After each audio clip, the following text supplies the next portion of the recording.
బ్రాంకోస్కోపీలో మనకు 2 టైప్స్ ఉంటాయండి. Flexible bronchoscopy అంటాం, రిజిడ్ బ్రాంకోస్కోపీ అంటాం. మనం రొటీన్‌గా సాధారణంగా కామన్‌గా చేసేది మనకు ఫ్లెక్సిబుల్ బ్రాంకోస్కోపీ. ఇప్పుడు రిజిడ్ బ్రాంకోస్కోపీ అని కూడా ఉంటుంది. మనం ఈ రిజిడ్ బ్రాంకోస్కోపీని సాధారణంగా మనం అడ్వాన్స్డ్ ఇంటర్వెన్షన్స్ వాడడానికి వాడతాం.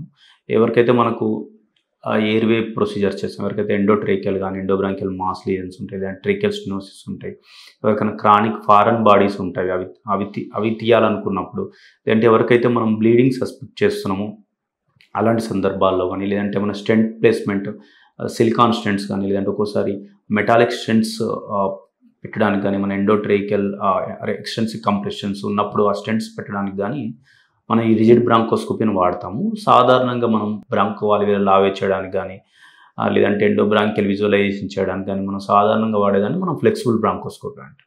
మీరు తీసుకునే అదే మందులు, అదే నాణ్యమైన మందులు మెడ్ ప్లస్ బ్రాండ్స్ పై సగం ధరకే.